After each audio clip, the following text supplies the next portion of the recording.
In every generation, the internet promises connection, a place where people can meet, talk, and share their lives. But for some, that same connection becomes a weapon. This is the story of Alyssa Zinger, a woman from Tampa, Florida, accused of creating a teenage persona to lure children into her control. It's a case that challenges how we see trust, technology, and the thin line between identity and illusion. Alyssa Zinger was born in 2001. By her early 20s, she was living a quiet life in Tampa, a life that on the surface seemed ordinary. Friends described her as shy, introverted, and always on her phone, but what she was doing online would soon shatter the lives of multiple families. Investigators later said that Zinger created fake social media accounts under the name Ally. She described herself as a 14-year-old homeschooled girl, someone who didn't go to public school, someone who spent most of her time online. It was the perfect disguise, because homeschooled kids often don't have classmates to verify who they are. Behind a bright smile and teenage slang, Zinger began to reach out to young boys, ages 12 to 15. She used TikTok, Snapchat, and Instagram, places where kids spend hours chatting, joking, and sharing pictures. To those boys, Ally was a new friend, someone who understood them, someone who listened, and someone who seemed to be just like them. Investigators would later describe her as patient. She didn't push, she didn't rush. She built relationships carefully, sometimes over months. She'd talk about schoolwork, video games, and life problems. And once trust was built, she began to ask for things. At first, it was innocent. Selfies, pictures of daily life. Then she asked for more private photos. The tone shifted. She started sending messages that no teenager would normally send. When one of the victims hesitated, she reassured him. She said, "It's okay, we're the same age." He believed her. Police say that over time, some of those conversations turned physical. Zinger allegedly arranged to meet at parks, near schools, or in quiet neighborhoods. She used disguises, hats, hoodies, even braces, and to appear younger. To the children, she was a friend they could trust. To investigators, she was a predator hiding in plain sight. For months, the deception continued. Parents noticed nothing unusual. The victims hid the truth, embarrassed and afraid, and Zinger's online double life grew more dangerous. But like most lies, it couldn't stay hidden forever. In November 2023, one boy's parents noticed strange behavior. Late-night texting, secretive messages, and sudden changes in mood. They decided to check his phone. What they found changed everything. Hundreds of messages, explicit photos, and a username that led to a grown woman. Within days, the Tampa Police Department launched an investigation. Detectives tracked the accounts, traced IP addresses, and obtained search warrants.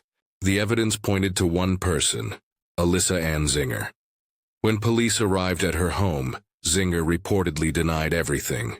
She claimed she was the victim of a misunderstanding, but digital forensics told a different story. Her phone, her laptop, her cloud accounts, all contained conversations with minors. Images, videos, deleted chats. The trail was undeniable. Zinger was arrested on multiple charges: lewd or lascivious battery, molestation, and later possession of child sexual material. Her bond was denied. Prosecutors argued she was a danger to the public, and possibly to herself. As news spread, more families came forward. Each told a version of the same story, the same profile, the same girl, the same betrayal. By early 2024, at least 5 victims had been identified, and detectives warned there could be more. But the case didn't just expose one person's crimes. It exposed a pattern, a new kind of online deception. Traditionally, online predators pose as adults. But this case was different. It involved an adult posing as a teenager, blending seamlessly into a digital generation that lives and breathes the internet. Experts called it reverse grooming, Instead of being the older figure of authority, the predator becomes a peer. That illusion makes the manipulation stronger and harder to detect. Cybercrime specialists say cases like this are becoming more common. Technology makes it easy to create entire fake identities. Photos generated by AI, locations spoofed by VPNs, even voices cloned for calls. What once seemed obvious, an adult pretending to be a teen, is now almost impossible to spot. Inside the courtroom, the debate deepened. The defense argued that Alyssa suffered from developmental disorders and social isolation. They said she wasn't capable of understanding the impact of her actions. Prosecutors disagreed. They pointed to her deliberate use of fake accounts, her calculated lies, and her repeated attempts to hide her tracks. This, they said, was not confusion. This was control. The victim's parents filled the courtroom, many of them refusing to look at her. One mother said quietly to reporters, "She didn't just hurt my child, she destroyed his sense of trust." Psychologists who reviewed the case say the emotional impact on young victims of grooming is profound. It creates shame, fear, and confusion that can last for years. Children don't just lose innocence, they lose their ability to believe that people can be good. One investigator put it simply, when trust becomes a weapon, it leaves scars deeper than anything physical. The case also changed how law enforcement in Florida handles cyber exploitation. Tampa police launched digital outreach programs to teach parents how to recognize grooming behaviors online. They encouraged families to monitor devices and talk openly about who their kids are talking to. Experts say the most effective protection isn't software, it's conversation. When children feel safe to speak, they are less likely to be trapped by silence. By early 2025, Alyssa Zinger remained in custody, awaiting trial. Prosecutors continued to build their case, with forensic evidence, victim testimony, and a timeline that stretched over a year. If convicted on all counts, she could spend decades behind bars. But the real weight of the case lies not in punishment, but in prevention. It forces us to confront uncomfortable truths about digital life.